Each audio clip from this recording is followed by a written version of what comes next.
Buenos días a todos, bienvenidos a la clase de Derecho Civil 3.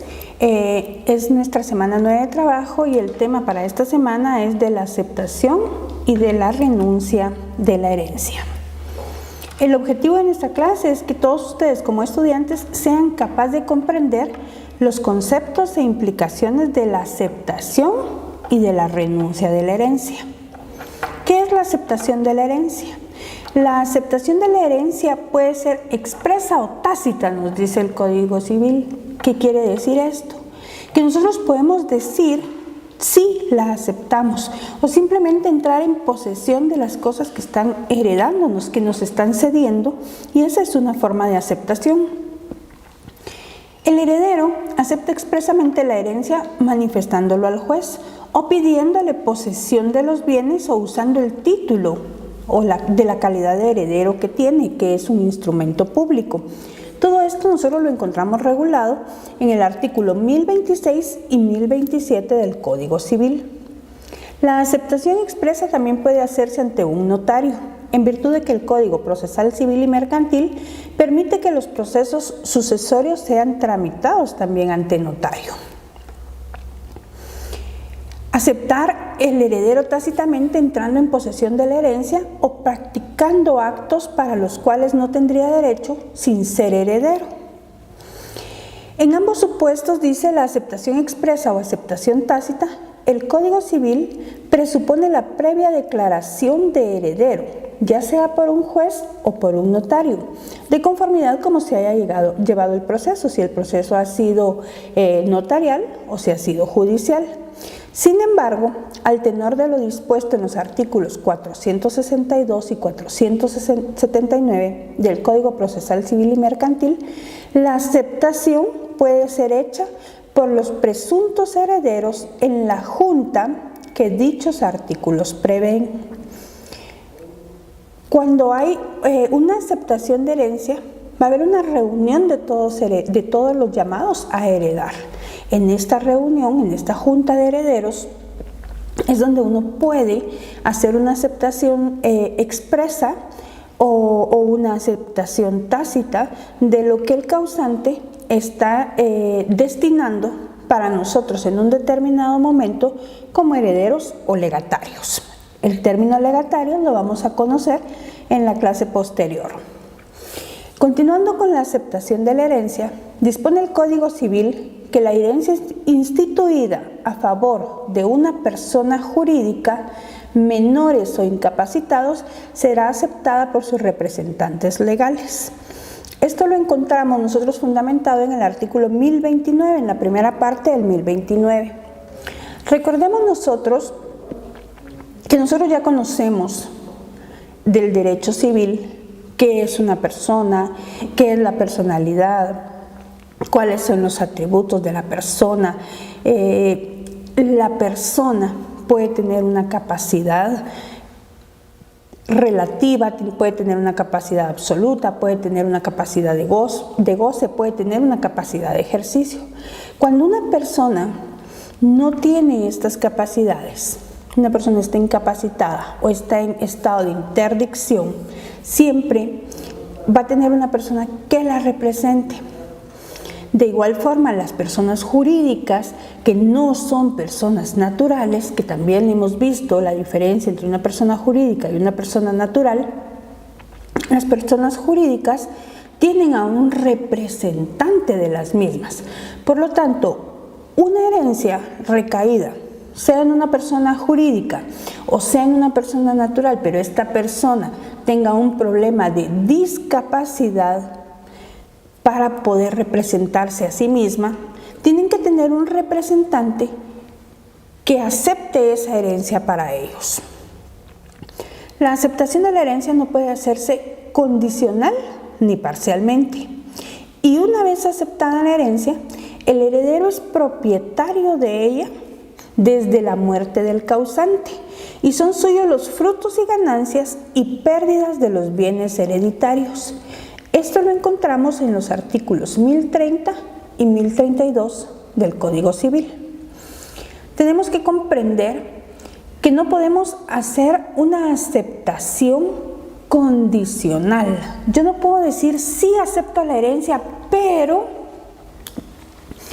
tal o cual cosa, porque el causante, la persona que decidió dejarnos la propiedad y la posesión de sus bienes, ya no está para aceptar una condición de nosotros. La herencia está instituida de la forma que la dejó instituida el causante en su acto de última voluntad en un testamento. Por lo tanto, no puede hacerse una aceptación ni condicional ni parcial.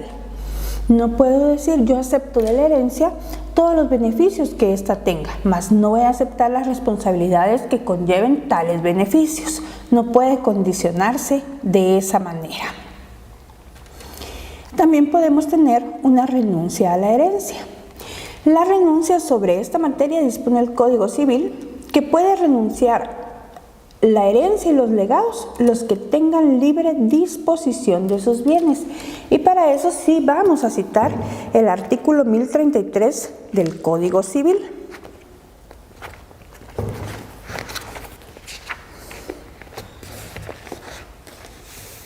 Que nos dice, en el capítulo 6 de la aceptación y de la renuncia de la herencia, nos dice, puede renunciar la herencia y legados los que tengan libre disposición de sus bienes. La renuncia de la herencia solamente no priva al que hace de reclamar los legados que le hubieren dejado. El acreedor del heredero o el legatario que renuncia a la herencia o al legado puede reclamar la parte que cubra su crédito. Entonces nos termina diciendo que la renuncia de la herencia puede hacerse ante la persona que nos está dando a conocer que somos llamados a heredar en un determinado momento y porque tenemos libre disposición de esos bienes. La renuncia de la herencia dejada a menores o incapacitados debe de hacerse con aprobación judicial e intervención del Ministerio Público. ¿Por qué razón? Porque es el Ministerio Público, la PGN, la que debe de velar por el bienestar del menor o el incapacitado, en este caso de los menores, el Ministerio Público también. Por lo tanto, ellos no están en la capacidad de expresar su voluntad renunciando a una herencia que en un determinado momento pues, puede favorecerle. Lo único que se sustenta en ese momento es que la persona que los representa, la persona encargada de ellos, presente una renuncia a esa herencia, pero no porque esta persona la presente quiere decir que la herencia no le va a ser entregada. Es el juez el que debe determinar cuál es la razón por la cual se pretende renunciar a esta herencia y la proyección que la renuncia de esta herencia pueda tener para el menor o el incapacitado. Por lo tanto, antes de que se decrete que se renunció a una herencia por parte de una de estas personas, debe de existir una aprobación judicial. También nos dice de la renuncia de la herencia que la renuncia de la herencia solamente no priva al que hace de reclamar los legados que hubieran dejado. Que el acreedor del heredero o el legatario que renuncia a la herencia o al legado puede reclamar la parte que cubra su crédito. ¿Qué significa esto? Si yo soy acreedor de una persona y esta persona fallece, pero antes de morir decide dejarme una parte de su herencia o una parte o un legado, yo tengo el derecho, aún así, de cobrar lo que aún me deben. Si ustedes ven su artículo 1036, dice que el acreedor del heredero o legatario que renuncia a la herencia o al legado puede reclamar la parte que cobra su crédito. Yo puedo disponer no aceptar la herencia o el legado que el causante está dejando para mí. Sin embargo, Sin embargo, si el causante tenía una deuda conmigo, estoy en el pleno derecho de reclamar lo que se me adeuda. Al mismo tiempo estoy renunciando a la herencia o al legado que me están dejando. Una cosa no tiene que ver con la otra. Se puede renunciar perfectamente a la parte de la herencia o del legado, pero sigo manteniendo firmes mis derechos de que me sea cancelado lo que se me adeuda. En el artículo 1037 encontramos que el que es llamado a una misma herencia por testamento o intestado, si renuncia a la una, se entiende que renuncia a las dos. Ustedes ya vieron en las clases anteriores lo que es el testamento, el acto de última voluntad del causante, y más adelante vamos a ver lo que es la sucesión intestada.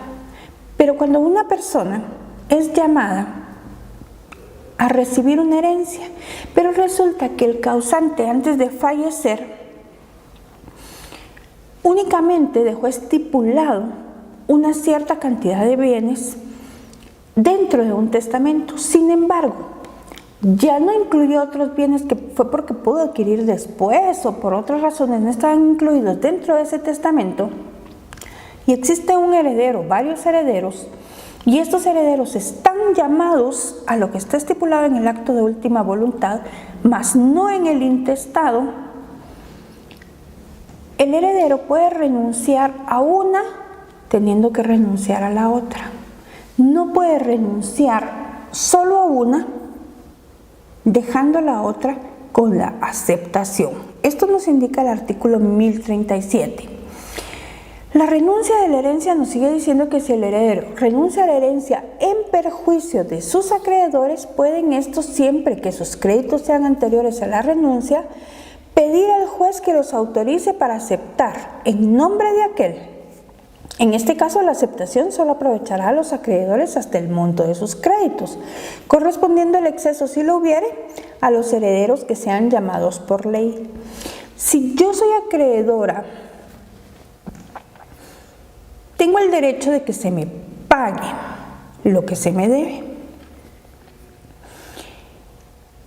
Si una persona tiene una deuda conmigo y esta persona es llamada a recibir una herencia y la renuncia, definitivamente yo puedo intervenir y decirle al juez que si la desea renunciar está bien, pero que lo que me debe a mí puede ser tomado de esa herencia a la que fue llamado. Sin embargo, si la herencia es mucho mayor de la deuda que tiene contraída conmigo, entonces